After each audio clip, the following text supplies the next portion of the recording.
Thank you everyone for joining the Toastmaster Revelation Workshop, The Art of Humor by humor speech champion Jack Nguyen. The Toastmaster Revelation is an educational session hosted by Division D. We invite the renowned Toastmasters in the Bay Area and around the world.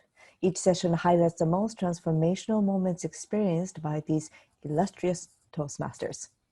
The goal of the program is to prove a bridge to our Toastmasters to apply their skills in the real world. With that, let me invite Shloka Kini, who has been a Toastmaster since 2016 and who is an engineer, aspiring comic improvised performer, and district finalist. Please welcome Shloka. Over to you, Shloka.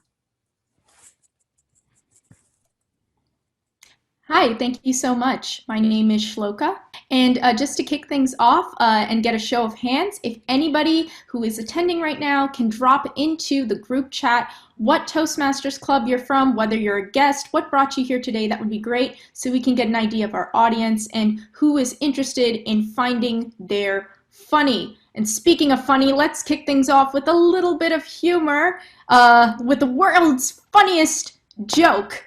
Am I kidding? Perhaps. Am I really? No. There is actually something called the world's funniest joke. And it was set up by a university professor who thought he would do research on this. And in the University of Hertfordshire in 2002 set up something called Laugh Lab, which was a website where people could submit jokes and a bunch of users could rate which the favorite one was. And the winner was submitted by Gurpal Gosal, who wrote two hunters are out in the woods when one of them collapses. He is found to not be breathing, and his eyes are glazed over. The other guy whips out his phone and calls emergency services. He gasps, "My friend is dead! What do I do?" The operator says, "Calm down. I'm here to help. First, let's make sure he's dead." Then there is silence. Then a gunshot is heard. Psh!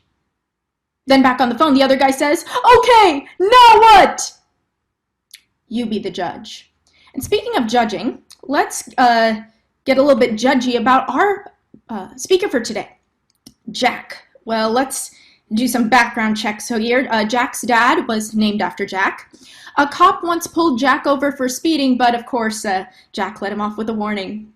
And on February 10, 19, Jack visited Johannesburg, South Africa. And on February 11th, Nelson Mandela was freed.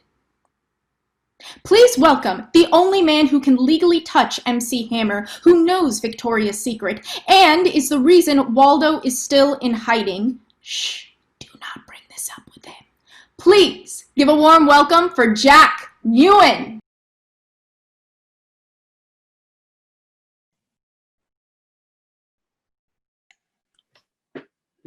Be honest now, how many of you freaked out just now?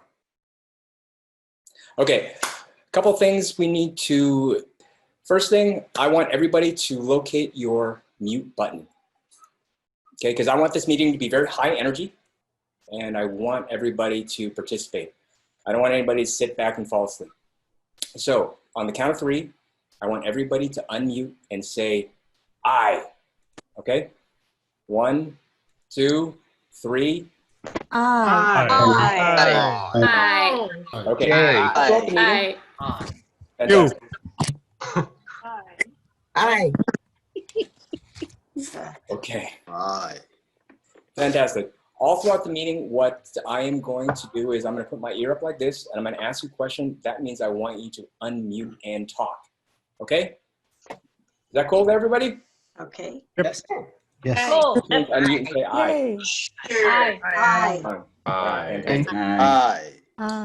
I do need to throw out this warning. Now, I've done this workshop a few times, and I've tried to make my very best effort to make this as family-friendly as possible.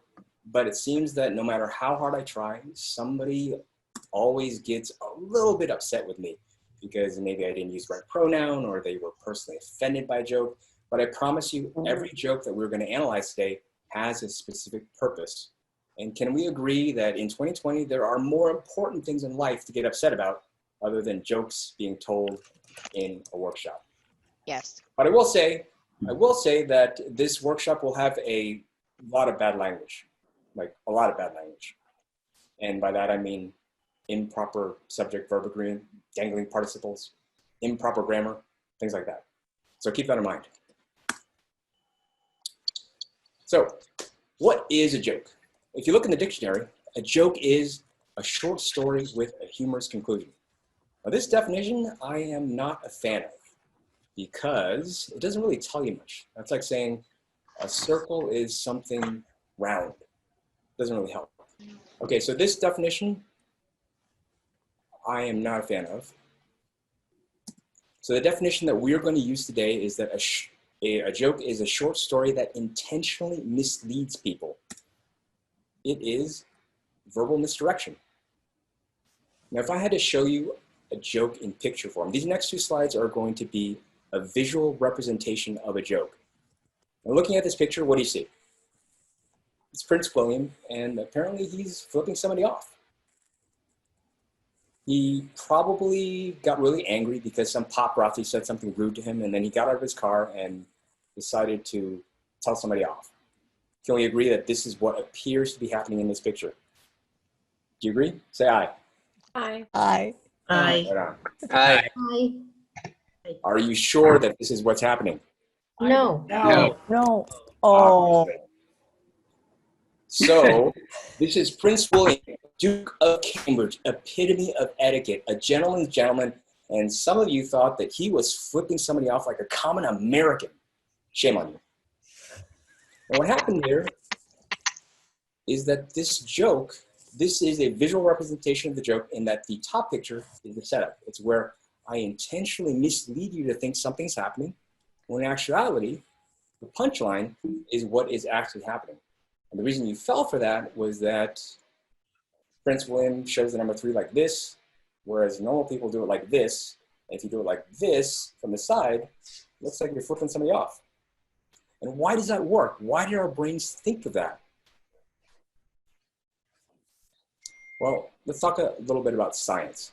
Our brain is essentially this database. Anytime we learn something, it gets stored away in our brain for later use. And our brain works as a pattern recognition machine. Anytime we learn something, every time we experience something, then our brain compares it to previous experiences. And when it doesn't have enough information, it fills in the gaps. That's why you only need to burn your hand once when you put your hand on a stove to know not to do that again. And I know some of you are probably a little bit skeptical that your brain is trying to basically predict the future or autocomplete, but I'll prove it to you. Right now, as I'm speaking, your subconscious mind is working in the background. It's trying to predict the very next word that is about to come out of my mouth. So your brain immediately thought that this top picture was Prince William flipping somebody off because nobody shows the number 3 like he does on the bottom picture. So it filled in the gaps. And your brain does this all the time. It's trying to autocomplete. It's trying to guess what is about to happen. So get your unmute button ready. I want you to complete this sentence. When life gives you lemons, you? Make lemonade. Tequila, exactly. Lemonade. Bros, do not finish this next one. Bros before lovely and charming women. What's easy to pick up but hard to put down? Habit. Habit. Wasn't that a book? Yeah, a book. Money. Or a puppy. Oh. Uh, Oh. Come on. Now, why did our brains think of this? Because we've heard all these expressions before. And you expected one thing was going to happen, but then I veered off in another direction. And this is basically the gist of all the jokes that we're going to be analyzing today. And it doesn't even have to be with words. It can be with pictures as well. For example, if you look at this picture, you see that, what do you see? You see a pattern. What's this pattern? Smile. You see a smile. You see a very happy Pope. You see a guy that's really, really jolly. Now, if I introduce something that doesn't fit this pattern, it's very jarring. So your brain scanned along this first row of pictures, then the second row of pictures, and then at the second row, last column, it saw something that it didn't like. And I don't care if you're a Republican, this is a funny picture. And the pictures don't even have to have a similar pattern. They don't even have to be of the same person or the same species. it will pick up different patterns. And obviously the pattern here is that there's a lot of dark hair. And on another related note, never break up with a girl that is really good at Photoshop. So jokes consist of two parts. The setup, which we talked about before, it's where you get people to think one thing is going to happen, where you think Prince William is about to flip somebody off, but then the punchline, while it's consistent with the first picture, shows a completely different reality. It shows that what you thought wasn't the entire picture. And I want you to keep this photo in mind for every single joke that we analyze today. So, first one. My friend got beat up in school for being Jewish. Now, what story do you think is being told here? Shout it out. Racist class. Discrimination. He's probably a scrawny kid. He's being bullied by a couple of jocks that are just slapping him around. Maybe they're anti-Semites, something along those lines. Am I right? Yeah. Yeah. So he quit Hebrew school. Oh. So the setup. Oh, I added a laugh track. So the setup was that I made you think that one thing was going to happen. I made you think that something horrible was going to happen. I made you think that he was being beat up for being Jewish, but in fact, he was being beaten up despite being Jewish. Next one. I have two amazing children. What story do you think is being told? 2 out of 3 is not bad. Yeah, hopefully you don't have 5 kids. Right, exactly. I'm a father of 3. This works because people only usually talk about their kids when they want to brag, especially if you're Asian. So the notion that somebody doesn't love all their kids goes against everything that we've been taught in white society. And people only talk about their kids when they want to show off and talk about how great they are. Like my parents talked about me like I was a god. And by that I mean they didn't believe in me. Oops. Next, I brought home my black friend. My mom asked me if he was a drug dealer. I said, shut up, Mom, that's racist. What do you think about Mom right now? She's pretty uptight, maybe a little bit sheltered. She's probably a older mom. Put your money away. Now, does Mom seem cooler now? My dad was amazing. He raised 5 boys all by himself. Now, what do you think of Dad right now? He must have had a wife sometime. Bolts. Must have had a wife I sometime. assume he's a Probably single a really parent. good dude. He's very hardworking. Not a good husband. Yeah. Without the rest of us knowing. Incidentally, if you can recognize the laugh, type it in the chat. So from the 3rd line to the 4th line, we completely changed the opinion of Dad. And that is the gist of all of the jokes that we are going to be analyzing. It's where you get people to think one thing, and then boom, it's something else. Yes, the last laugh was Bart Simpson.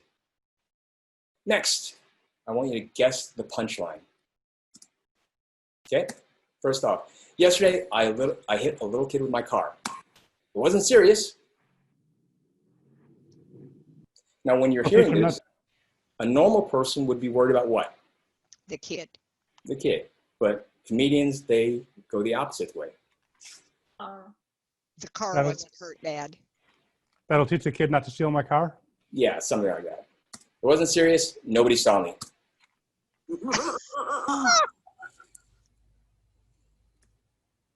Next.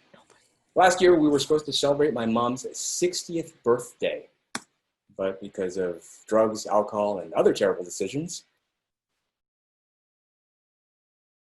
now, normal people would assume He was passed out. We forgot. She wasn't able to make it. Right, we all forgot.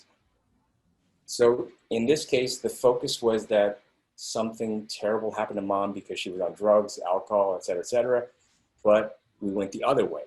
So the gist of the jokes, the main idea of all these jokes is that the audience goes one way and we go the other because our brains are always trying to autocomplete. They try to go down the path that we're familiar with. In this case, normal people worry about their little kids getting hurt as opposed to cars. So if you want to be a comedian, you have to think the opposite way. So next, Father's Day makes me wish I could talk to my dad just one more time. Now, typically when you hear someone say one more time, I wish I could talk to my parent one more time. Usually, what does that mean? That is, You miss him. The parents passed away. They're deceased. Right. But you should start to be getting a little bit suspicious now. One more and that'll be it. Something along those lines. I wish I could talk to my dad just one more time instead of all the time. And if you can guess the laugh, type it in the chat. Next, I have women banging on my front door all day. Now, the story in your head, when you hear this sentence, you're probably thinking, what? That I'm a playboy, that I've got women all over my house all the time and they always want to get in. Now, if we go the opposite way. They're trying to get out. Yes. I have women banging on my front door all day. Sometimes I let them out. So remember, when you're coming up with jokes, think of the opposite direction because everybody's thinking one way, you think the other. And the last laugh was Nelson from The Simpsons. I'm a pretty accomplished guy. In high school, I was valedictorian, class president, star athlete. good student. And all by the age of 30. All by the age of 30. Good idea. Almost. I think this can apply to all the kids right now. Homeschool. Homeschooled. So we're going to break down some joke writing techniques. And I have broken down 9 different categories of techniques. And we're going to go over each one of them and look at each of these categories in detail. Okay, but before we do that, I have some good news and bad news. The bad news is that English is a really messed up language. And this is the one slide I have with a little bit of swearing, but I think it's okay in this case because I want to show you just how screwed up the English language is, and we don't realize that. First is that when I use the word shit, when I say this is shit, that means something bad. But if I say this is the shit, that means something is awesome. If I say I'm giving someone shit, that means I'm yelling at someone. But if I say I give a shit, that means I am consoling someone. If I say I am taking shit, as in I'm taking shit from my boss, that means he's abusing me. But if I add just one little article, it completely changes the meaning. So English is just a really messed up language, which is something that I think a lot of native English speakers kind of take for granted.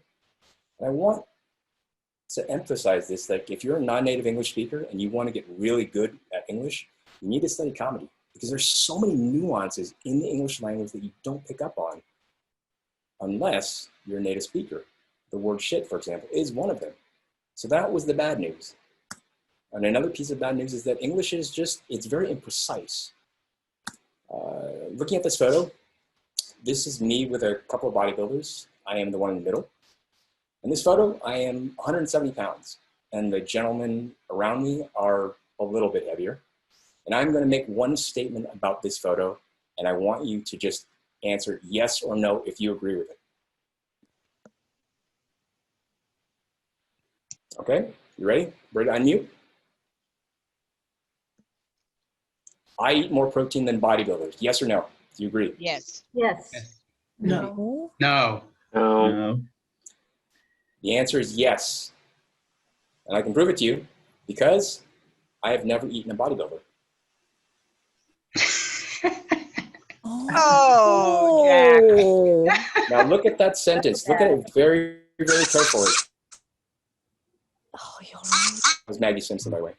that was the example of the fake out. And the way the fake out works is that you write a setup using two things, A and B. You write a sentence making people think that you're talking about A, but then you reveal that the entire time you were talking about B. Let's go over an example. People eat more bananas than monkeys. You should know where this is going. This is the exact same format as the previous joke. Is this true? Yes. Yes. Yes. It is absolutely It's true. true. Because That's true. Nobody's eating. monkeys taste disgusting. So this works because most people think that I was saying that people eat X bananas, monkeys eat Y bananas, and Y is greater than X, when I was actually saying people eat bananas because eating a monkey is gross. So that is an example of one of the hacks in the English language. So the English language is fantastic for comedy because it's very, very complicated. That's the bad news. It's very, very hard. It's got all these weird rules. It's got all these exceptions that you can't really remember unless you're speaking language. That's the bad news. The good news is that because it's so complicated, it's easy to hack. So the fake out is an example of one of the hacks. Now, next. Oops. Sorry, I forgot to take that one out. Pretend you didn't see that. My girlfriend just got a dog. That thing would not shut up. Now, what two things am I talking about? The girlfriend. The girlfriend and the dog. Now, normal people think that I am saying that my girlfriend would not shut up, but I was not. So the essence of the fake out is that you have two things.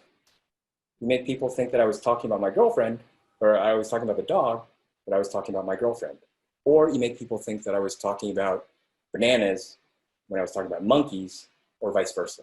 So you pick two things, but then get people to think you're talking about this when you're actually talking about this. And let's do another example. This is one of my favorite political jokes. When Bill Clinton was being impeached for having an affair, Newt Gingrich was having his own extramarital affair. It absolutely disgusts me that someone had sex with Newt Gingrich.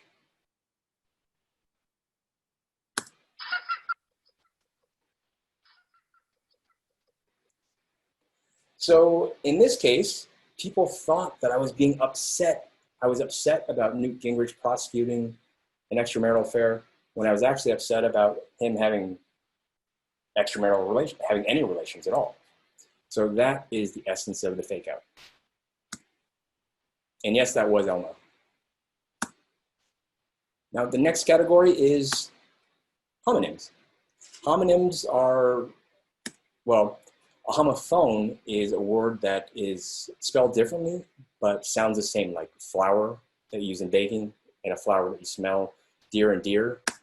Homographs are words that are spelled the same and sound different, as in object and object, invalid and invalid. But homonyms are the things that we're going to be using in jokes that we typically hack for coming up with jokes. Homonyms are words that are spelled the same, sound the same, but have different meanings, as in bark of a tree and the bark that a dog does. So the way you use homonyms is that you pick one homonym with two meanings, and you write a setup story using the first meaning, and then you write a punchline using the second meaning, but they have to make sense for both meanings. In this case, let's use the word stone. Stone means what? Get high. Get high. And then there's the nasty one. Literally turned to Kill stone. by stoning. Death by stoning, exactly. So I love watching somebody get stoned, which has two different meanings. The first meaning is that I love watching somebody smoke a lot of weed. Or I love watching somebody get bludgeoned to death, but we don't want to be gross. So punchline would be, except in Saudi Arabia. So let's do another one. Lying. Lying has multiple meanings, like Lie down on the ground or a bed or not tell the truth. correct, lying down on the ground or not telling the truth. I can tell when somebody is lying just by looking at them. So you can probably see where this is going, right? I can tell when somebody's lying just by looking at them. I can also tell when they're standing. That's funny. So next, drive. Drive has multiple meanings. Motivation. Motivation, ambition, as in I have the drive to succeed, or I have Car driving. to go drive my car, or Drive a golf ball. Like Drive a driving a car. computer. driving a Hard computer. drive. Right. I have a sex drive, which normally would mean that I'm a typical guy, but I use the alternate meaning. So I start off the sentence sounding like I'm some playboy, but then I end up being a pervert, basically. So notice that the word drive has both meanings, and it makes sense with both meanings. And that is homonym. Next, we're going to talk about the unexpected pause. Let's start off with pauses. The unexpected pause works when you write out a complete sentence, but you break it at some point, not necessarily in the middle, but you pause on a keyword that will completely change the meaning of that sentence. For example, I am deeply concerned about the state of the country. Do you agree with me? Say aye. Yes. Aye. Aye. Now, obviously you knew that I added an unexpected pause just now. I am deeply concerned about the state of the country, music industry. Do you still agree with me? No. No, correct. So this is how you know you've got a potentially really good joke, where the audience completely changes their opinion midway through your joke. So the way you would deliver this is that I'm deeply concerned about the state of the country, music industry. You kind of throw in some kind of a pause or some kind of weird gesture at the last second to make it sound a little bit more natural. But then when you finish, all of a sudden it's like, oh, wait a minute. That wasn't what I thought. This is what I was telling you before about getting people to think one thing, but then at the very last second, you switch it out on them. I'm 100% sure she got the nomination because she's a woman. Now, if I stopped here, I think a lot of people would be really mad at me, but I'm not. I'm 100% sure she got the nomination because she's a woman that puts her career ahead of partying. This joke was written years ago. It's got nothing to do with the current political landscape, so get that out of your head. The problem with these jokes is that if they're a little bit touchy, like this one could be, the guy that originally delivered this joke said that the first time he delivered it, a woman heckled him before he could throw out the punchline, so nobody heard the punchline, and everybody thought it was a jerk. So halfway through this sentence, you thought that, oh, wait a minute, this sounds pretty bad, but then at the end, right after the pause, all of a sudden it completely changes your opinion. So that is the unexpected pause. And one more, studies show that women with extra fat live longer than the men that mention it. So the unexpected pause is a very useful tool that you can use, and it's very simple. All you do is just throw in a pause in the right spot, and it will change the meaning of the sentence. The next one, we're going to talk about the unexpected end, which is very similar to the unexpected pause, but with the unexpected end, you write out a complete sentence using a well-known expression, but then you stop. And then when you stop, it also completely changes the meaning of that sentence. For example, when the pandemic began, little did the president know, period. So this joke completely changes unexpectedly We've heard this expression before. We've heard people say, little did they know that this was going to happen. Little did they know. But when you stop at little did they know, it still makes sense, but it completely changes what you thought was going to happen. Next one. Growing up in India, my parents would always tell me about how in America, the streets are paved. Now, normally you would expect what to be next? With the gold. With gold. With at least something. But if you put a period right there, it still makes sense, but it changes the meaning. So that is the unexpected pause. The understatement is pretty simple. The understatement, you set it up using something that is very kind of touchy, very touchy to some people. This is sometimes might be a little bit dangerous to use, but when you use it effectively, when you use it correct, it can be very effective. The punchline you deliver has to be something that is complete non-reaction to what was set up in the setup. I'll give you an example. Hitler drank milk. He loved dairy. He was very lactose tolerant. Other things, not so tolerant. So this kind of works because Hitler is a very, we'll say, I think it's safe to say he's controversial. And bringing him up saying that he was tolerant of some things, that kind of makes sense. But then saying that he was intolerant is an extreme understatement. So that is the understatement. This next one, I don't remember the exact context of the interview, but this is one of my favorite examples. Some reporter asked Wanda Sykes, this was right around the time of Harvey Weinstein, and some reporter asked her, hey, Wanda, what's your opinion on rape? Now, asking a woman that question is not a smart idea, but then to ask Wanda Sykes that question, that's asking to get slapped. So her response is, I don't care for it, which I think is the perfect reaction because it just makes the questioner, the interviewer, kind of look like a moron. And she still looks great because she gave such an unbelievably muted response that it completely counteracted what people were expecting. Next one. This is supposedly it's a true story. I'm not so sure about it myself, but I want to believe it's true. This happened in the 60s. A gentleman by the name of Jesse Glover he lived in Oakland and he wanted to learn Kung Fu. So he went up and down Oakland and then up and down San Francisco to try to find a place that would teach him Kung Fu, but everybody turned him away because he was not Chinese. And he walked in, until one day he walked into this one studio, ran by some dude named Bruce Lee, and he said, I'd like to take lessons. And Bruce looked at him and said, I'd like to give them.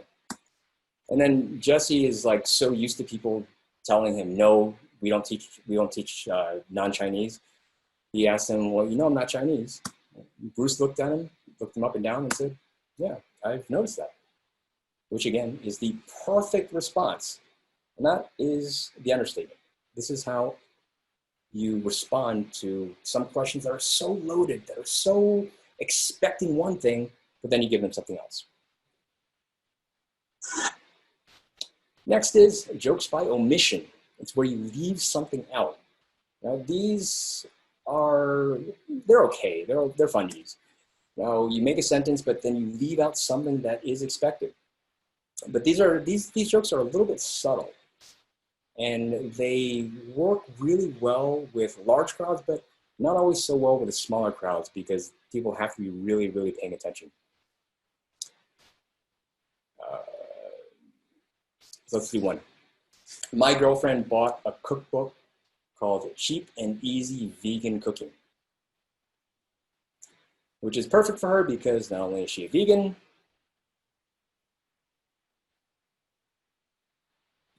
do I need to explain it? Easy. Yes, there's a not so nice implication. So this is something that again, you have to have a large crowd where if you say this and then one person gets it, they start laughing, then the other people start paying more attention, they start laughing, it kind of builds on each other. But if it's just like 3 people in a room, it's not so funny. Next one. This one is for the ladies. I love men of all kinds. Thin, fat, tall, very tall. The implication being? Very big? Don't like short ones. Yeah, you don't like short ones. So typically women say that I only want to date a tall guy. So they say, oh, I love men of all kinds. Thin, fat, tall, very, very tall. So the omission being that I don't like short people.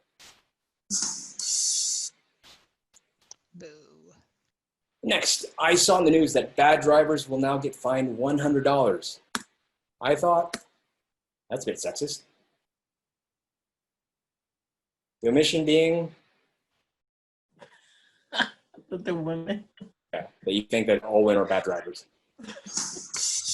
I'm just going to say that I don't agree with that, so I don't want to get any nasty emails later.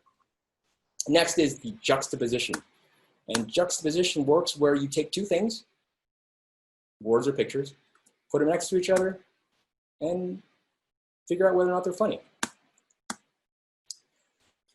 For example, one world, one web, one OS was something that Bill Gates once said. Ein Volk, ein Reich, ein Führer is something that Hitler once said. And when you put them right next to each other, all of a sudden, it becomes a little bit funnier. Individually, not so funny. But together, your brain automatically draws all these parallels. You're thinking, what? Bill Gates is the next Hitler. I'm trying to say that Bill Gates is the next Hitler, or something like that. And with pictures, same thing, same concept. You put one picture here, not so funny. This picture here, not so funny. But together, it's very funny. And again, you can do this with other pictures as well. I like to do this with quotes. Strong people don't put others down, they pick them up, which is usually a motivational quote, meaning what?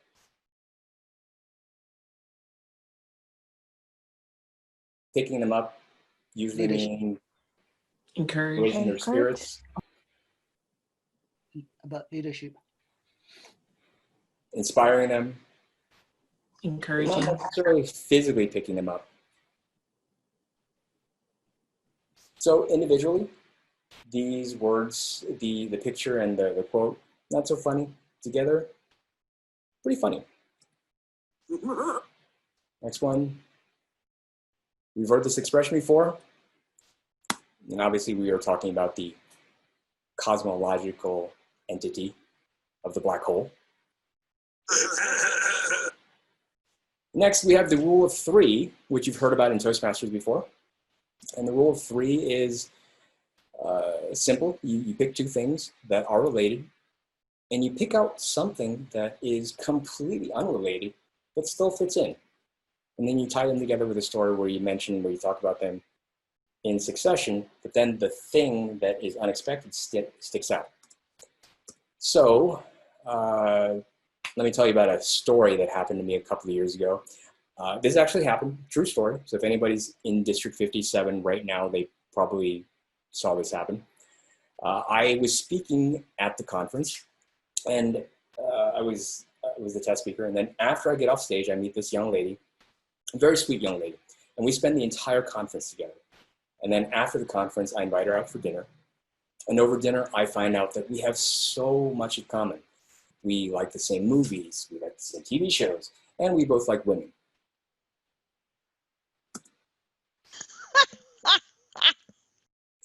So in this case, yeah, it's a true story. What stood out? That I apparently asked out the wrong girl. So there is something called the rule of 3 plus 1, which is something that is very related to the rule of 3, but it's simply just add one more thing to it. So you pick 3 things, A, B, and C, and then you pick out one unrelated thing, but then you kind of stick it towards the end, but not the last one. And the way this one works is, let's go back to that story that I told before. if I was telling that exact same story before using the rule of 3+1, what I would do is I would say that, oh, I met this amazing girl. I found out that that she had all these great qualities. She was smart, funny, gay, cute, all these other things. What stood out? That she was gay. Yeah. And I'll give you another story. Another true story. I was speaking at Stanford Medical, something like that. And then at that meeting, I met a very nice young lady. And then we exchanged numbers. And then afterwards, we started texting each other. And I found out that that she had so many amazing qualities. She had brains, beauty, cancer, charisma, all these qualities that you don't normally see in one woman. Well, what just stood out just now? Yes. Cancer. Brains, beauty, cancer, charisma. Incidentally, she is 5 years cancer-free, so that's the only reason I can tell this joke. But when you deliver this using the rule of 3+1, the cancer immediately sticks out. And the first time I used this, it was in a room of about 20 people. I said she had brains, beauty, cancer, charisma. And as soon as I said that, I hear one woman in the back screaming, "What?" Very, very loudly. And that is the exact reaction that you want. So this is how you kind of spike the temperature. You get people's attention where you throw in something that is very, very unexpected. And this is the rule of 3+1. So we went over 9 rules. The first one is the fake out, where you pick 2 things and you trick people to think that you were talking about one thing, but you were actually talking about the other thing. And we talked about homonyms, where you take one word that has multiple meanings and you use them, you use one meaning for one thing and then one meaning for another, and then you tie them all together. The next is the unexpected pause, where you put a pause where you wouldn't expect it and have it completely change the meaning of that sentence. You have the unexpected end, where you abruptly stop a sentence where people are expecting more, but the sentence should still make sense as long as it changes the meaning. Understatement. That's where you give a vastly muted response to something that is very gaslighty. We have jokes by omission, where you leave out a little detail that people are expecting, and then that wakes people up. Then we have juxtaposition, where you put 2 things together that aren't funny, but together they're funny. You've got the rule of 3, where I showed you an example of me accidentally asking out a lesbian. Then you've got the rule of 3+1, where you talk about one thing that really sticks out, but then you keep going. So those are the 9 rules. And so you've got, if you're interested, you can see the very first time I did stand-up. You can either take out your phone and just like open up your camera and this will take you to a web page, or you can type that into your browser. And the first time I did stand-up, I need to warn you before you watch that video, the guy that went on before me was a Christian. He's a very, very cool guy. He was a Christian, but he made a joke about how he became a Christian because Jesus has washboard abs. And then Buddhists, Buddha's got a big belly, so he didn't want to become a Buddhist. So of course, if you see me flashing the audience, that's why. So the stand-up routine is the first one. If you want to copy the slides, that is the second one. And I've been pranking Zoom clubs all over the Bay. If you want to check out that video, then you can check that out. If you need to get in touch with me, there's my email right there. If you are upset with me because I used some joke that you didn't like, then it's the same email, but just make sure you take out the @ Okay. So, that went a little bit faster than I expected. And at this point, I'd like to hand over control to, I guess, Shloka? I think also you, Jack. We're now at the Q&A portion, I believe, right?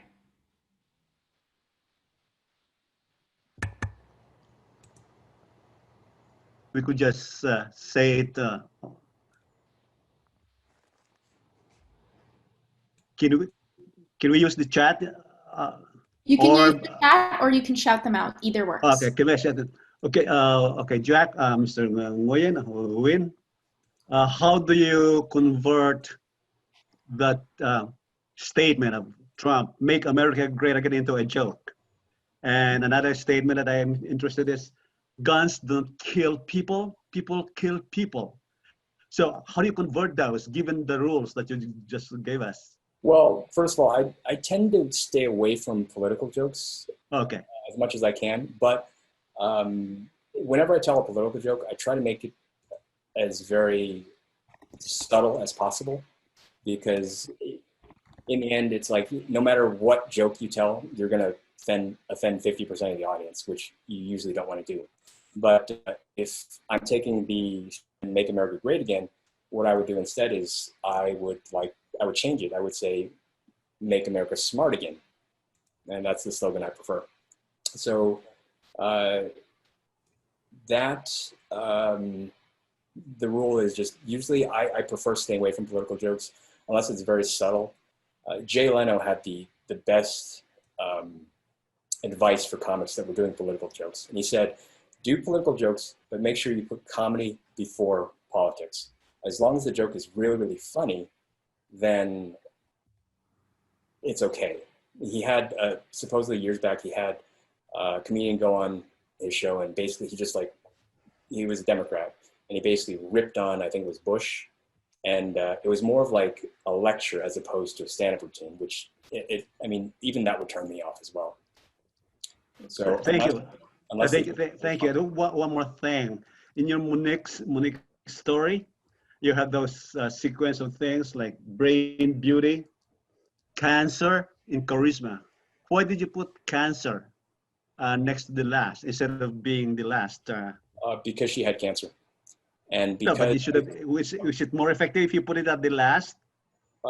It can and it can't. So I was trying out a different technique. Okay. Because if you end on cancer, then it sounds like it completely changes the mood. It's like all of a sudden it just comes to a stop. And then I tried it second to last, where I said she had brains, beauty, cancer, charisma, and I pretended that nothing was happening, that it was just normal. And then this woman in the back shouts out, "What? Like, you're not even gonna respond to that?" And I said, "Oh yeah, she had cancer," which then it kind of had this weird effect where it was just like, it downplayed the seriousness of it, but then at the same time, it allowed me to talk about, the rest of the speech without getting everybody too down. It also works with the rule of 3. Thank you. So Thank you. there's an anticipation of the third position. Yeah, you don't want to be too predictable. Jack, are comedy clubs online like Toastmaster clubs now? I'm sorry? Are comedy clubs online like Toastmasters clubs are now?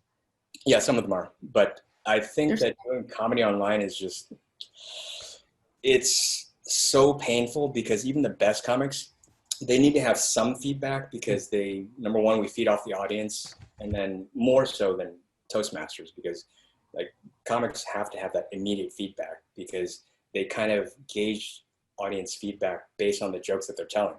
If I'm losing the audience and they're all online, like right now, I can only see 5 or 6 people right now. So I don't know. I mean, everybody else might be flipping me off. I don't know, because I can't see anybody. So there are some places that are doing socially distanced comedy too as well. Yes, social distance, which again, not my favorite, because crowds, I think Shlokan can probably explain this better. Crowds, if they're tightly packed, when one person laughs, then everybody laughs. But if everybody's spread out, then if one person in the corner laughs, then they might feel, this other person that's 20 feet away might feel weird laughing. So yeah, would you agree with me, Shloka?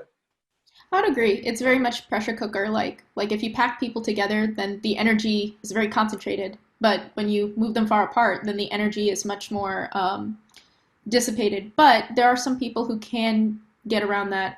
If any of you are interested, there was, I believe, Dave Chappelle did a piece for an audience right after the George Floyd protests started picking up some steam.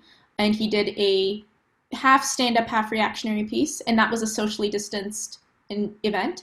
And that one, I think there was a good energy, but it wasn't because everyone was 20 feet apart. They kept them to a certain area. So. Yep. And incidentally, Mocha actually has more stand-up experience than me, and she is amazing on stage. So if she ever performs, make sure you get out to see her, along with her improv. No, I'm not going to shut up. All right. That's your prerogative, as Bobby Brown said. Got a couple of questions in the chat for you. From Kiran, I noticed stand-ups have a method to increase the intensity of jokes as if you are building to a crescendo. Is there a method to this?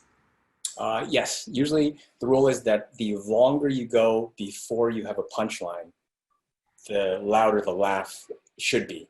So if you go joke, joke, joke, joke, then it should be joke, laugh, joke, laugh, joke, laugh. But if you tell a really long story, then the laugh at the end better be worth it. So if you're telling little joke, so this is the problem that I had when I try to switch from Toastmasters to stand-up. In Toastmasters, we tell stories. And then I like to put in jokes at the end, so I could spend a lot of extra time building up and setting up this huge elaborate story and then throwing a punchline, which brings the house down. But when you're doing stand-up comedy where you only have 3 or 4 minutes for new comics, then they're expecting joke, joke, joke, joke, joke, where you can't really build up as much. So yeah, I think that answers your question. Shloka, do you want to chime in? I think you pretty much covered it. One thing that I have done as kind of a hack for myself is if I have a lot of short jokes that are all centered around a particular topic or idea, you can string them into a story by finding a story that best fits those jokes and level of intensity into a particular order. I know especially when I do a lot of cultural jokes in front of a very specific cultural audience, then I might find a lot of small jokes, but I'll string them into a story so that you get that punchline at a regular pace, but you're not expecting the build-up because it's woven into a story. So that's one hack that I sometimes use. Yes, excellent. That, funny enough, that's something that I do as well. So awesome. I typically write out my speech as is, but then I'll start adding in jokes, small jokes, and then I'll try to throw in one killer joke at the end. And so it's all building towards something, but people don't have to wait too long in between laughs. Let's see. This is a great joke. This is a great question. Is there such a thing as too much? Is there a ratio of how many rules in one segment or speech or session? Yes, there's absolutely a rule that you have to follow. It's an exact number. It's always there. No, there's no rule. Usually, I think I can't remember the exact number, but it was like, so this is how nerdy I am. When I was preparing for contests myself, my goal was to have like 15 to 20 jokes, and I actually timed it so that I would time to see how much laughter I would get relative to the actual amount of speech time. So for a 7-minute speech, I actually had like over a minute of just laughs, like just laughs. So if you have too many jokes in one speech, then if you're in a contest, then what can happen is that you'll go over time. Especially the higher you go up the levels, the more laughter you're going to get because there are just so many people. You don't know when to stop and you don't want to step on people's laughs. So that I actually had to take out jokes. So if you're doing it in the context of a Toastmasters contest, yes, you have to be very, very cognizant of how many jokes, how many rules, how many things you use for a speech. Whereas if you're performing on stage, then you typically follow the format of joke, joke, joke, joke, joke, and it's not really a story, so you can cut off the last couple of minutes if you don't have enough time, and the more people laugh anyway, the better it is. Whereas in a Toastmasters contest, it's not, if you cut off the last minute, then you might end up throwing out the entire meaning of your speech. So no, there's no ratio, there's no rule on the maximum number of jokes you can use. It's basically whatever you can come up with. So the way I prepare is just I'll write out my speech and then I'll look and I'll say, okay, are there any homonyms that I can use? No. Is there any places where I can put in an unexpected pause or an unexpected end? Is there anywhere where I can use the rule of 3, the rule of 3 plus 1, et cetera, something along those lines. Did you have any thoughts on this, Shloka?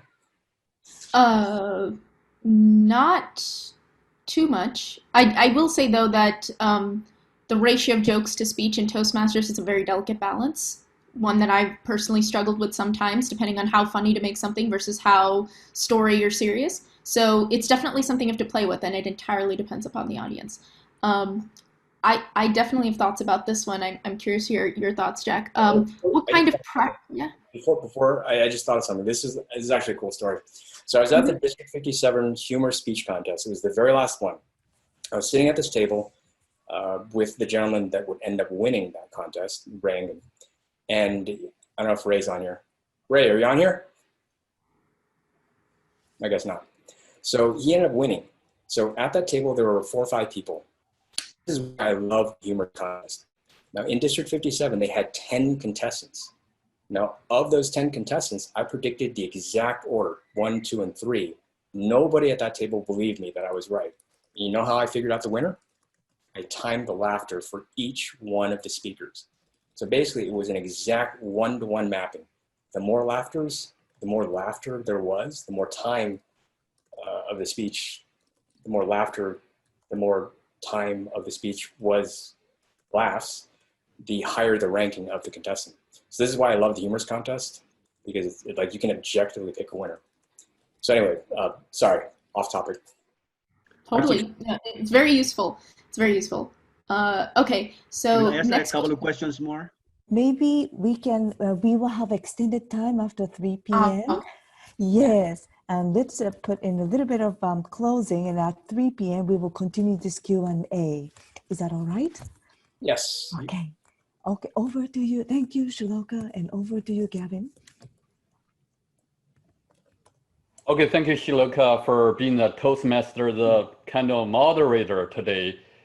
Shloka is an aspiring comic, an improv performer. Thank you for all the scintillating comments, dialogues, and please help me give Shloka and Jack a bigger round of applause. Now it's the time for me to introduce the speaker for our next session, the founder of the Magic for Life, Solidar.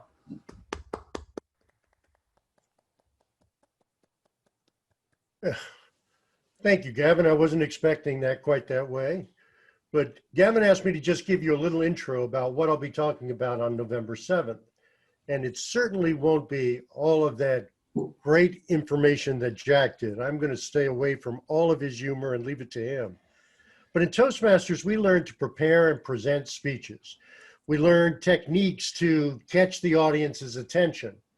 What we'd like to talk about at my presentation is how we actually connect with the audience, how we actually create that rapport with the audience. It's not about a trick. It's not about a technique. It's more about who we are and how we bring who we are into that connection. So you'll learn the difference between the premise and the purpose of the speech. You'll learn how your intention sets the premise and how your premise creates connection. And so I hope you'll join us on November 7th when we're going to talk about how to create rapport and connection with your audience. Back to you, Gavin. Okay, thank you for the brief introduction. I have just input the URL for this session. You can mark your attendance for it. You can also get all the necessary information, including the takeaways and the Zoom information. As the founder of the Toastmaster Revelation program, I officially announced that the meeting's adjourned. You can stay here asking more questions, giving comments, or any feedback to Jack, to Shloka, to the team of Toastmaster Revelation program. If you have a question, you can speak out directly. Jack, I have a question. This is Allison. Yes, go ahead. So I'm wondering, once you figure out what style of humor you're going to use, if you have one, do you watch people who you think are like you, who are already, at the top of their game? Like, for example, if I just said I'm going to base my style on telling stories, I might watch Mike Birbiglia. If I wanted to challenge people's stereotypical thinking, I might watch Dave Chappelle. Do you recommend that approach, or is there someone that you watch? So let me ask you your second question first. The person that I love to watch is Christopher Titus. And Christopher Titus is an amazing storyteller. I mean, like, amazing. Basically, his life story, his mom committed suicide. She ended up shooting her ex-husband. His dad was abusive, beat him when he was a kid. And his ex-wife was a psychopath that ended up costing him like $1 million, accused him of sexually abusing their kids, and then tried to get custody of their kids. He ended up getting sole custody because she was basically insane. But he, despite all of that, tells all of those stories on stage and makes them so funny. But in terms of style, that would be the closest style that I would say that I try to emulate. But it's not a conscious effort. I listen to as many different comics as I can. At least I used to. And I would just try to listen for the techniques that they did, like how they built those jokes up. So not so much the comedian themselves, but more like the techniques, because I think that learning techniques is a little bit more useful than just like learning one particular comic, because even the best comics in the world, like, they don't perform as much as you'd want them to. But my style, I love to be more of a storyteller and then add in jokes along with my stories, as opposed to stories along with my jokes. Shloka, do you want to chime in? The question being like what comics to... Yeah, what comics? Oh, for me, I personally try to like listen to as many comics in as many parts of the world as possible, because humor plays very differently to many different cultural audiences. But I think also, well, I can start by saying, like, I know that I tend to err on much more family-friendly content, but at the same time, I know that I am a person who really wants to make a point and become edgier in my comedy. So I'll often watch things that will blatantly, like, make me uncomfortable. Like, many comics where I'm, like, very uncomfortable with the jokes, or maybe I don't get it at first, because everybody has their own style, and their personalities, often it takes a while for them to find the right balance with their personality and the style of humor they want to perform. And you see that, like, that's why, like, there are some, like, really successful comedians that you can watch, like, take your, like, Jerry Seinfeld's, Jimmy Kimmel's, Jimmy Fallon's, like, anybody who's doing, like, their monologues every day. But any up-and-coming comedian, like, can teach you how to find that balance. Because there are some edgy comics, there are some, like, super energetic comics, there are some deadpan comics. It's what works for you and what works for the humor you want to try. So expose yourself to as much as possible. Yeah. I have a couple of questions. Yes, go ahead. Thank you, Mr. Nguyen. I used to listen to Bob Hope, and he used the technique of reverse and twist, but it overlaps with one or two of your rules. My question is, what is your comic creative writing process? I know John Rivers writes 10 or 15 jokes every night. Is he got 10 steel cabinet full of jokes? What is your writing process in terms of being creative? And number two, in the international speech contest, it's almost fundamental that you should have a joke, insert a joke. At what point in that speech would you insert a joke? Is it in the body, conclusion, or where? Yes, Jack. Jack, please. Okay, so my process is pretty simple. If it's for a speech, then I'll usually write the speech without any jokes, and then I'll go back and I'll start looking at places where I can add in jokes. I'll look for, like I said, I'll look for homonyms. And then I'll look for places where I can use understatement. Then I'll look for places where I can use the rule 3+1, the rule 3. I'll just kind of go slowly, bit by bit. But you have to keep in mind that writing jokes takes forever, at least for me. unless you're a comic that's been doing it for decades, writing jokes is not, it's a lot harder than people think. It's a lot easier to just deliver them than it is just come up with them. Because, and this is why comics get so mad when you steal their jokes and don't credit them, because it's like they put in all this work, but you went out and stole their ideas. It's intellectual theft. My process is, again, it's very simple. I go slowly, write my speech, and then I'll go in and add jokes wherever I can, wherever it's appropriate. Like, I won't try to force jokes in unless it really works. But you also have to keep in mind that you're on a time limit and you can only add in so much. And then at the same time, it's a very slow process. Like for me, coming up with a solid 7 minutes of jokes that work in a speech as well will take like 3 months, because I'll keep refining and refining and refining. I think for one contest speech, I had like 70 something revisions. It was close to, it was like double, it was well into the double digits. And I had practiced it like 120 times from start to finish, because like it's the timing, it's the delivery, it's all of that. It's a very, very slow process. And to answer your second question, like where would I put in jokes? It's wherever it's appropriate.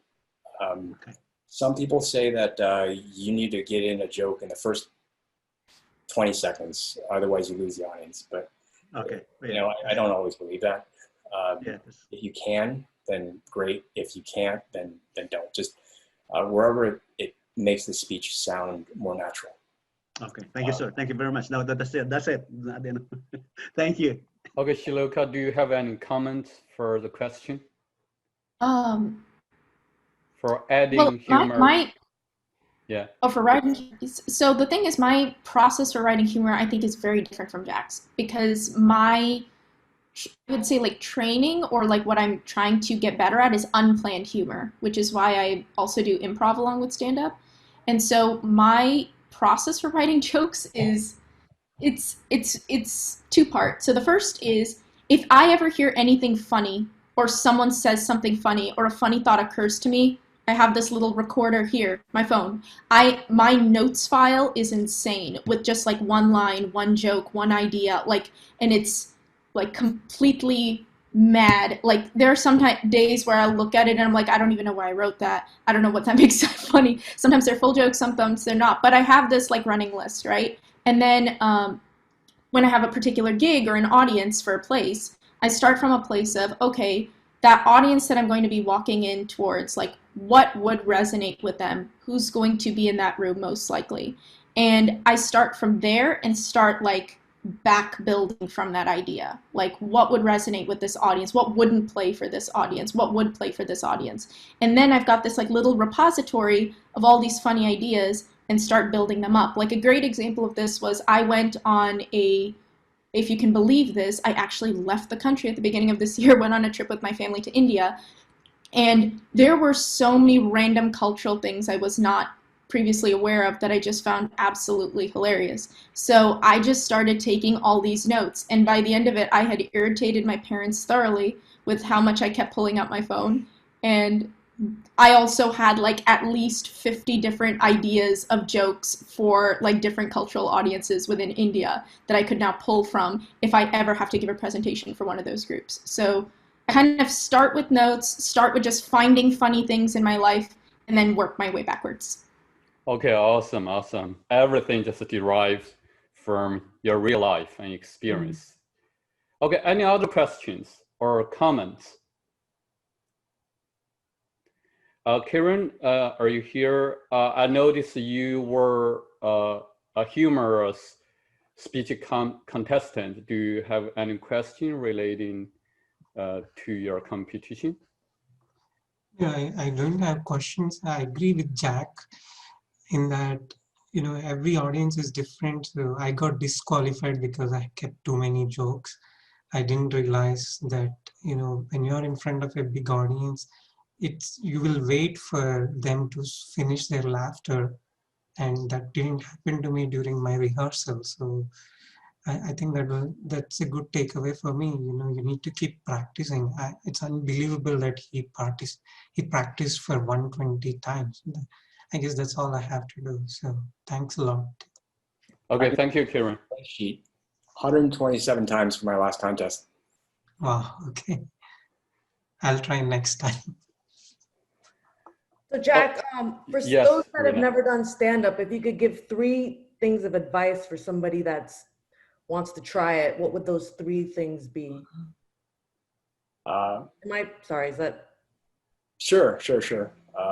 But I'm going to expect Shloka to answer this as well.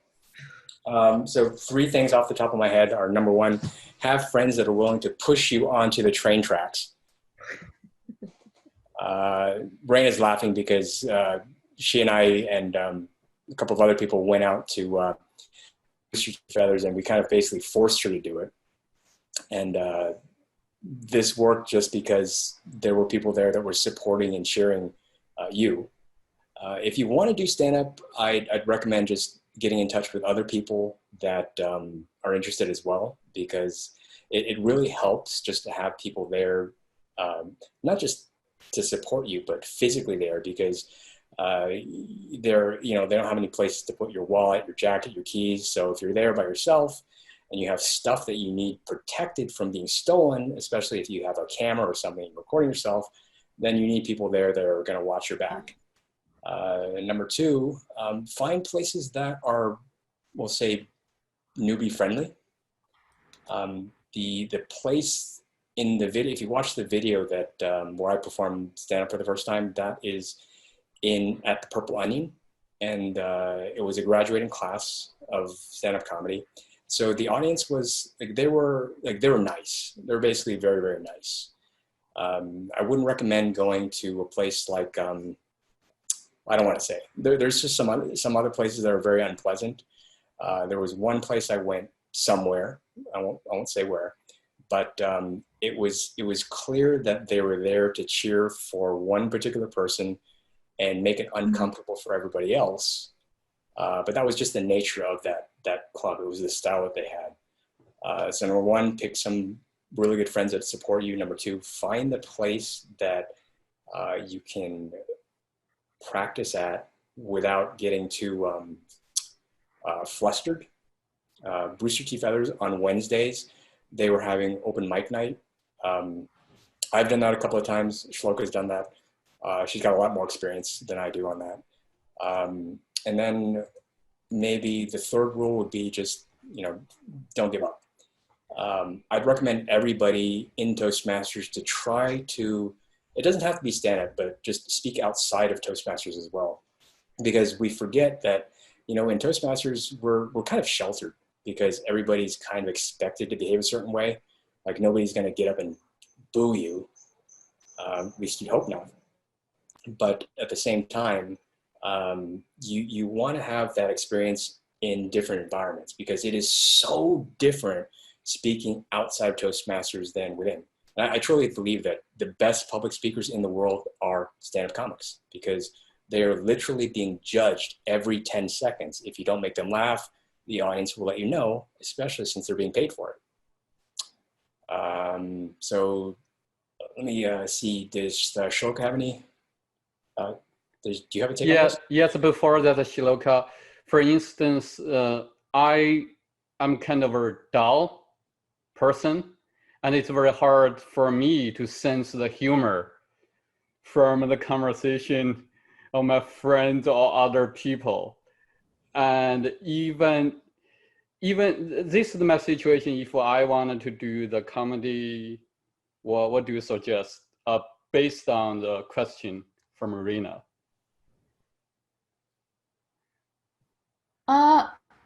Well, I want to just reiterate 2 things that Jack said, because these are really important. Stand-up comics really are the best public speakers. And the reason is they have to, at a minute's notice, change direction based on the reaction from the audience. It's like they have this massive if-else statement within their head of, oh, did the audience respond to that joke? No? Okay, I won't go down this path. Let me go down this other path of jokes. Oh, this works for them. Let me keep going with this style. They're really, really attuned to different audiences. That's why it's really hard to tour stand-up comedy. Like whenever you hear a stand-up comic is going on tour, that's insanely difficult because they now have to gauge how humor plays off in every one of those countries, cities, areas, especially if you're a political comic. That's incredibly hard when you try to travel across the US. So definitely for stand-up comedy, watch lots of stand-up comics. And also, to reiterate Jack's point, the first thing about stand-up comedy, make sure that you are starting in a place where you feel comfortable. I know that when I first started stand-up comedy, it was in a lot of cultural programs. It wasn't really in comedy clubs. It was in cultural programs for like Indian festivals.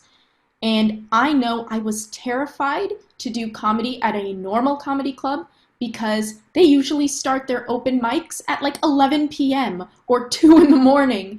And going to one of those places alone, it was absolutely terrifying for me. I didn't even want to think about it. One of the reasons I started at Rooster T. Feathers was because theirs are at 8 p.m. It's a reasonable time. They encourage you to bring friends so that they can support you when you're on stage. And so finding a comfortable environment to do comedy is really important because different comedy clubs give off different vibes. I know Rooster T. Feathers felt very comfortable for me. That's why I started there. To your point, Gavin, be authentic. If you know something about yourself and how you come off to people, use that as part of your humor.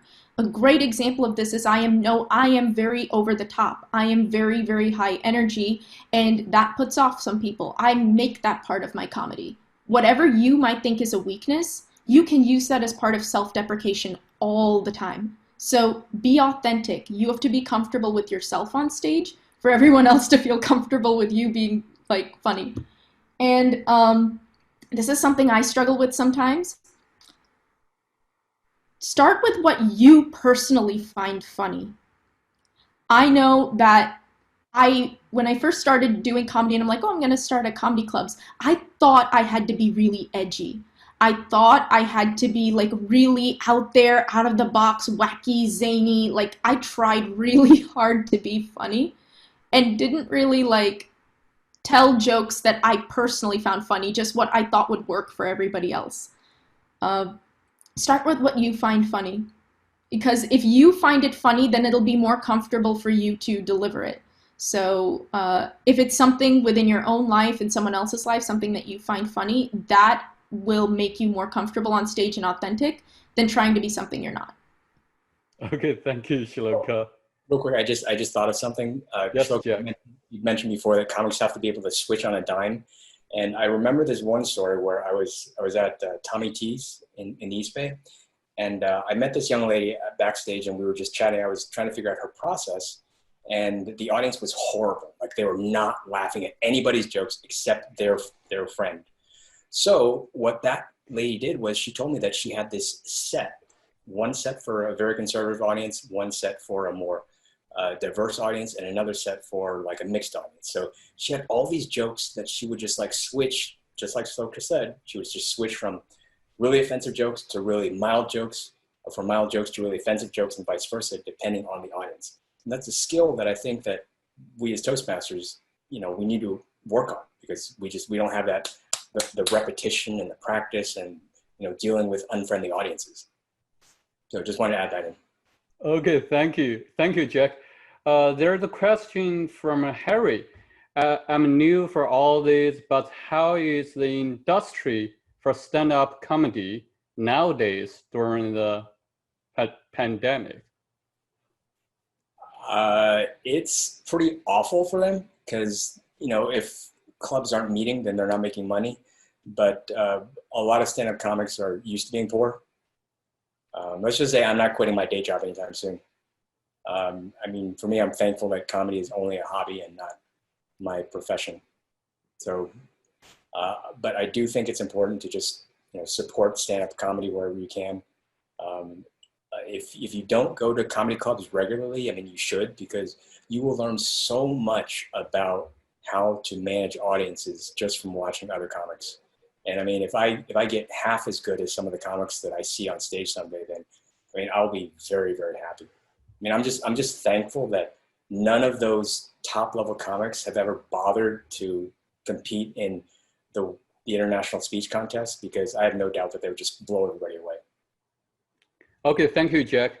So Doris, I noticed that you were the champion in a humorous speech showcase next year, right? Last year. No, it's in 2 years ago. Okay, okay, thank you for correcting me. So do you have any comments or anything share with us? Well, I was a dead serious person before, so I never know how to be funny. But after I served as area director at that time, I have to attend all these different contests. So I have watched how other people do it. And then also I followed the Toastmasters manual on the entertaining speeches, humorous speaking manuals, and followed their suggestions and try. So, and kind of when I compose a good, funny story, I think, then I'll try it in the contest. And so far I have very good results. Okay, thank you. Yeah, I asked you this question because I was just amazed by your performance during the final contest 2 years ago. Oh, thank you. Okay, thank you. Susie is here. She's not here because Susie always admires Jack's techniques in creating. Yeah, in creating humor, the sense of humor. Hi, Susie. So, you're muted. Susie, you're muted. I think her audio is muted as well. Hi, Susie.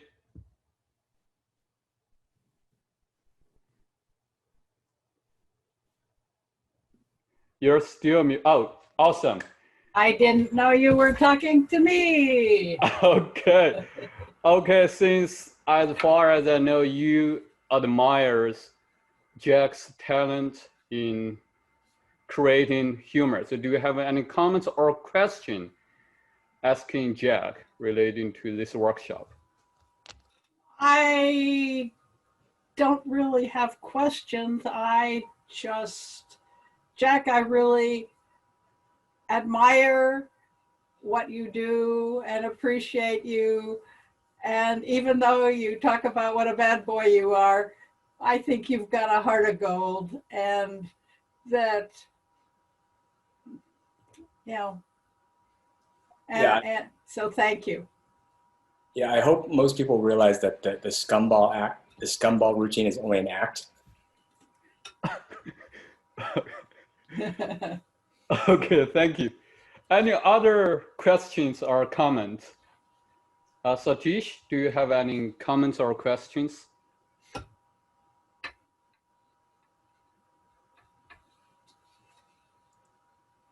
Satish, I think you're muted. Oh, I did see a question about comedy classes. Yes. I did take the comedy class, the San Francisco Comedy College, the class there. It's good if you really, really try, but I don't think it will give you anything that you wouldn't get on your own. I guess I would say that it's really good for just networking, as well as just kind of talking to people and getting to know people that are actually in the scene. Because I went there, I took 2, they call them semesters, but basically 2 6-week courses. And it was okay. It ended with a performance, and it was worth it because you get to go up with your class and you get to, work as a team. And that team effort is something that you normally don't get if you were just to go out there by yourself. So yes, it's good if you want to network and get to know other comics, but it's not really something that you would not get on your own. So it's good. It can be good for some people. So Mr. Gavin, can I piggyback on Mr. Yes, please. Let us come. Yes, sir, yeah. I think you roll out. That's cool. That it's not something advisable. Now, is it not about time for you and slogan?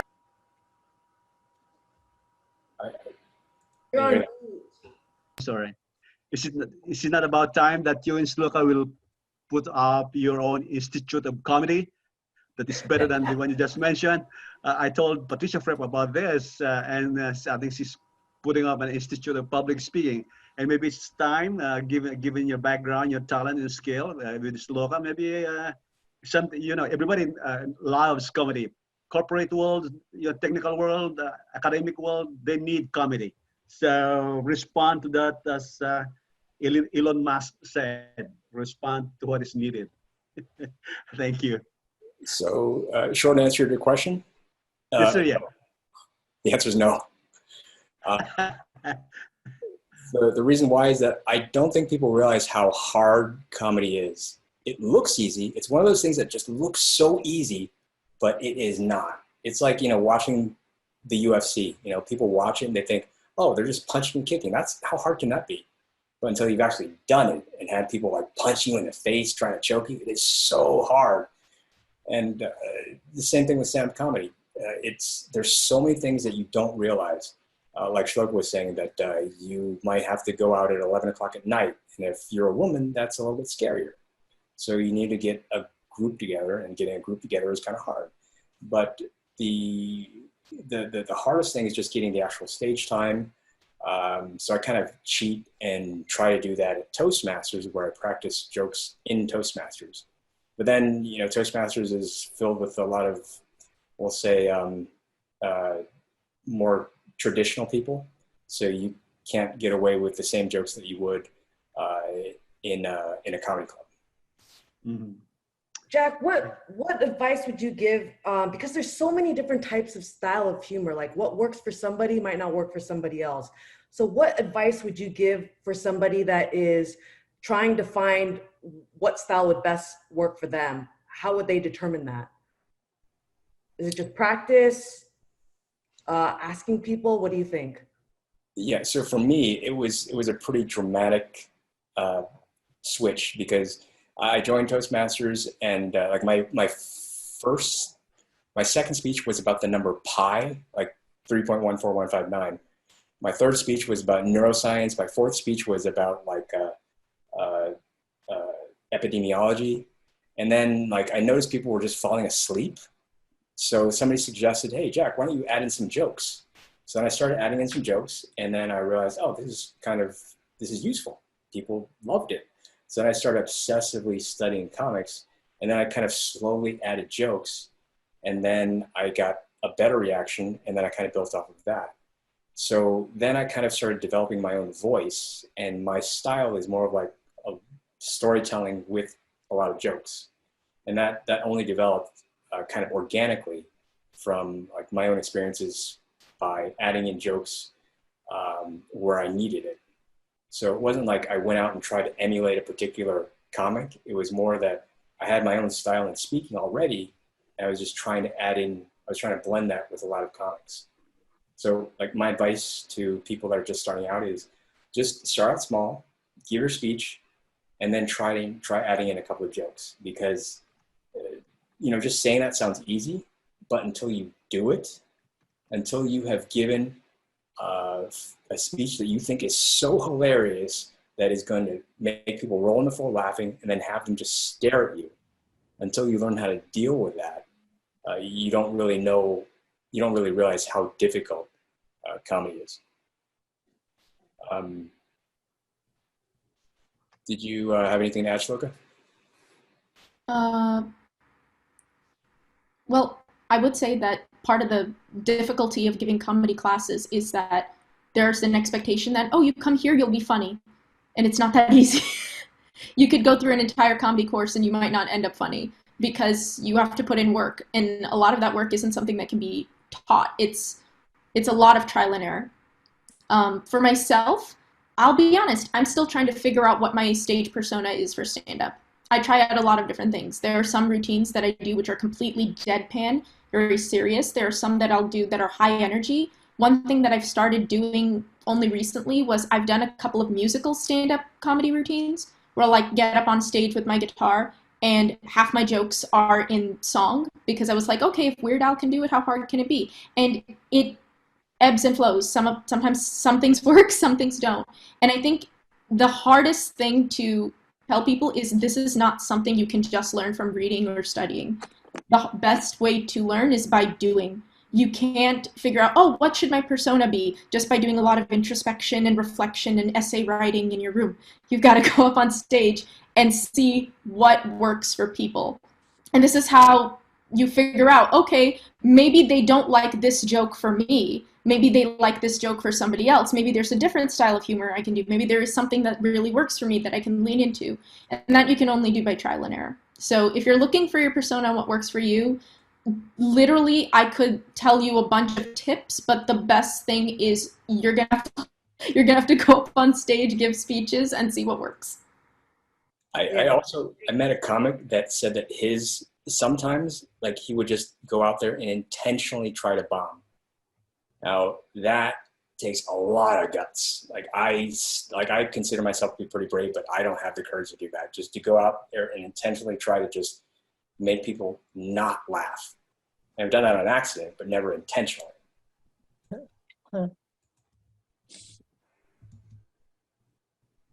Jack, Okay. Jack, Yes. what was his reasoning for that? He wanted to build up thick skin, which kind of makes sense. It's like, toughening up your knuckles for boxing or something along those lines. Mm-hmm. Like I remember the most powerful moment for me in Toastmasters was I was a test speaker for a division contest.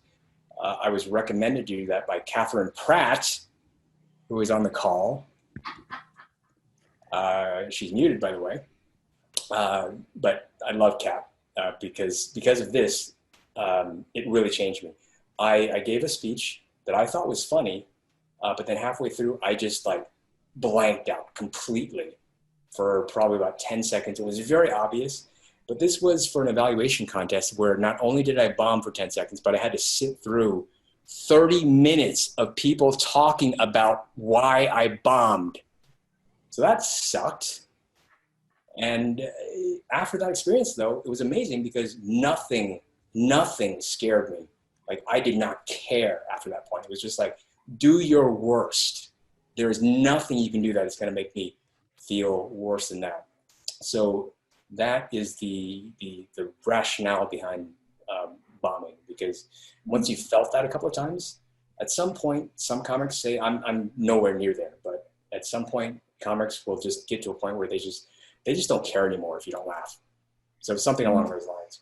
So thank you to Kat for pushing me into that. And this is back to what I told Raina, where you need to have people just like shove you onto the train tracks to get you to do stuff, because of that moment, I was able to progress so much faster than if I didn't have somebody like shoving me onto the train tracks.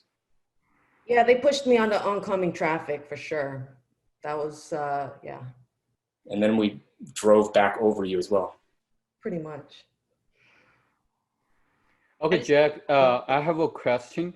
At the very beginning of this workshop, you talked about the brain's pattern recognition.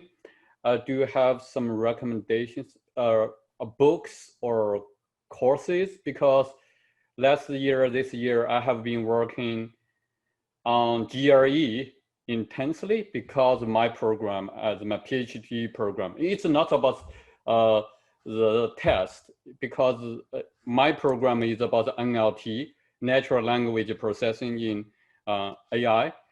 And I'm very interested in this part because my program should recognize the patterns from the verbal parts or other parts. Do you have any recommendation, books or courses? Yes, I would love to, talk brain science and give lectures about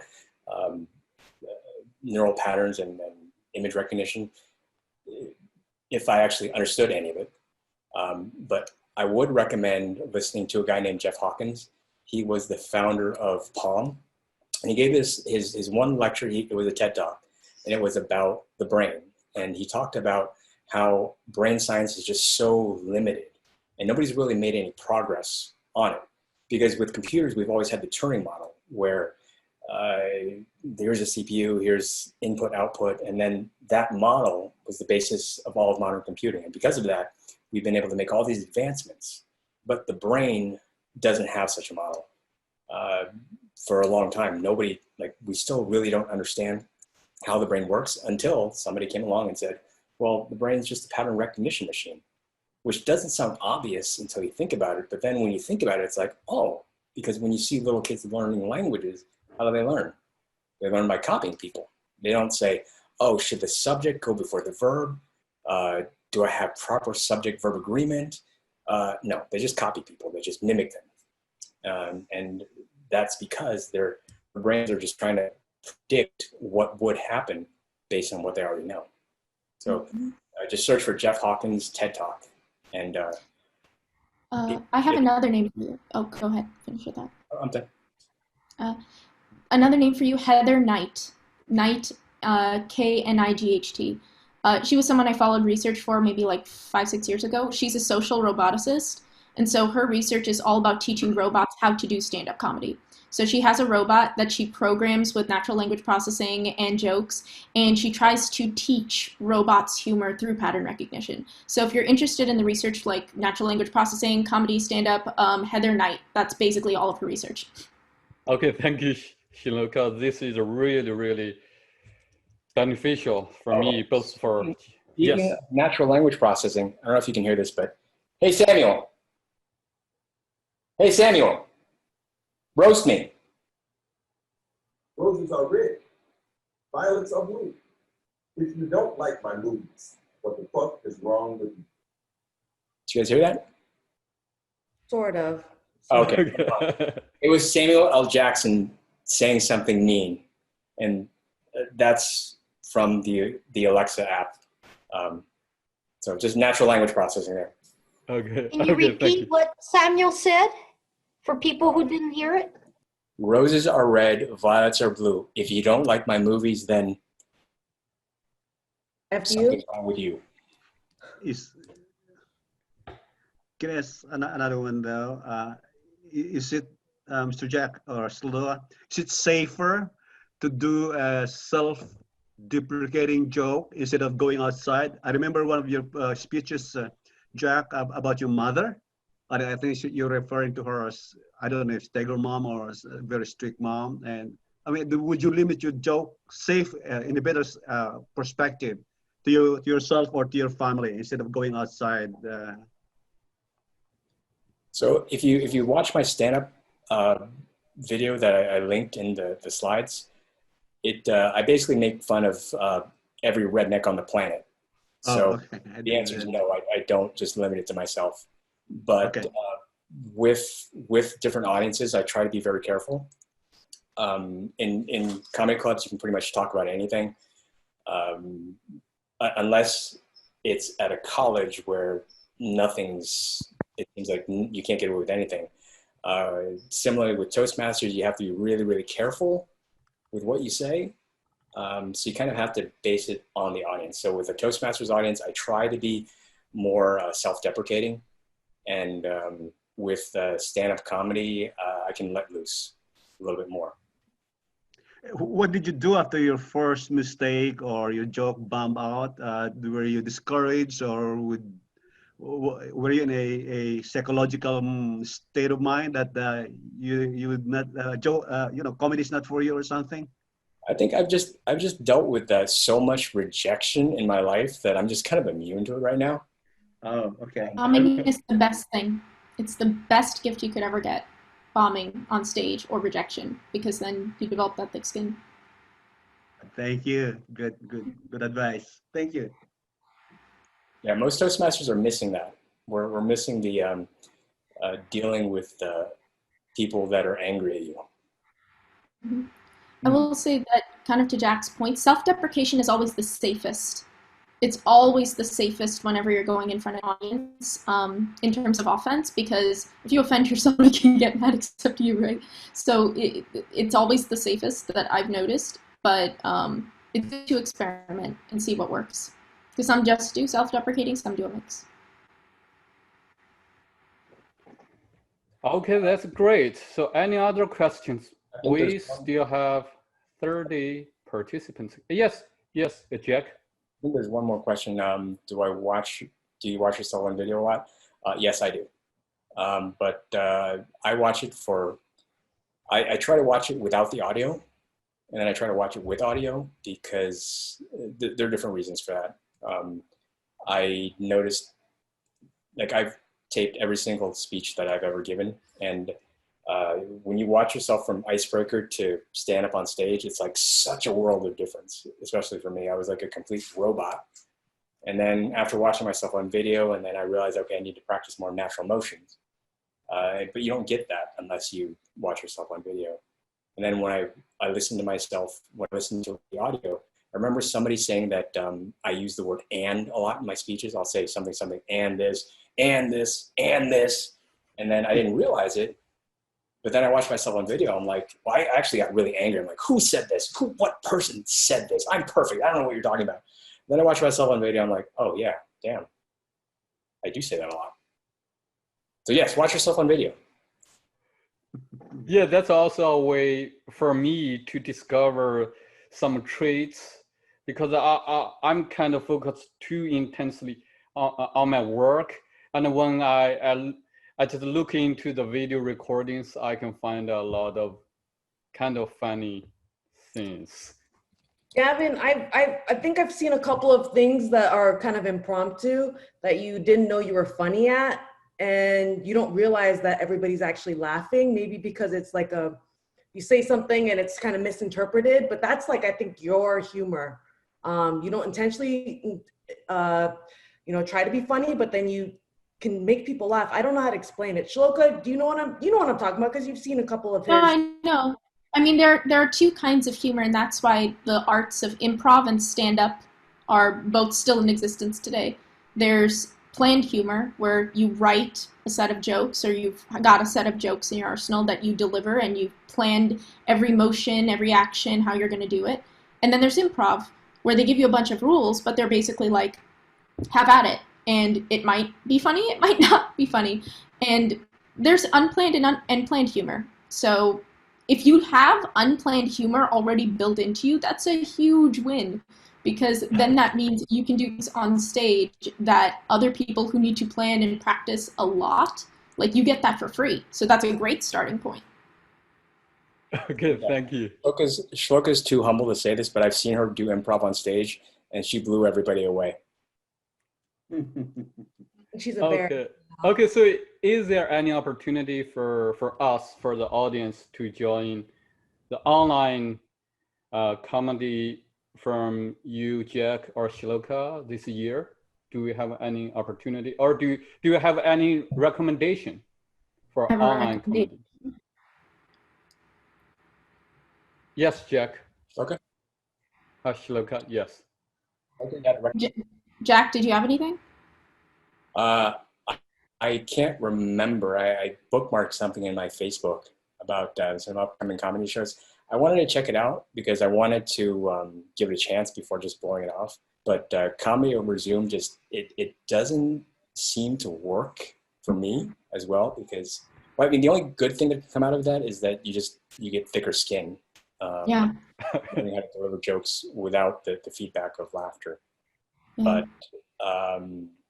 yeah, the only reason I do Zoom these days is just to prank different clubs. I'll log in as Barack Obama and just freak people out.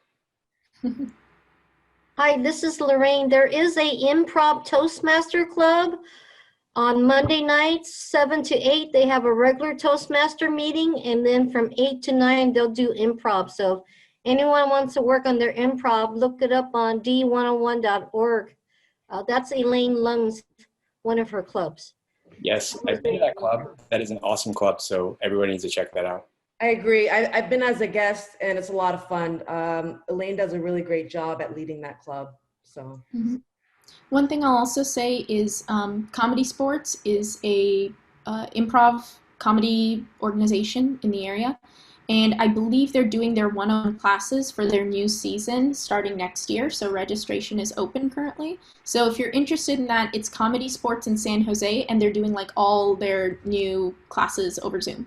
So if that's something you're interested in. Good. Okay, thank you. Yeah, yes, any other comment? Okay. Thank you, Jack and Shloka. Thank you so much, Mr. Wang, for facilitating. Okay, you can call me Gavin. Yeah. Yeah, just as I said, starting from October 24th, District 101 will run this program under Great Event. Here is the URL. For Great Event, for instance, the Fall Fusion is part of Great Event. The annual conference is also part of Great Event.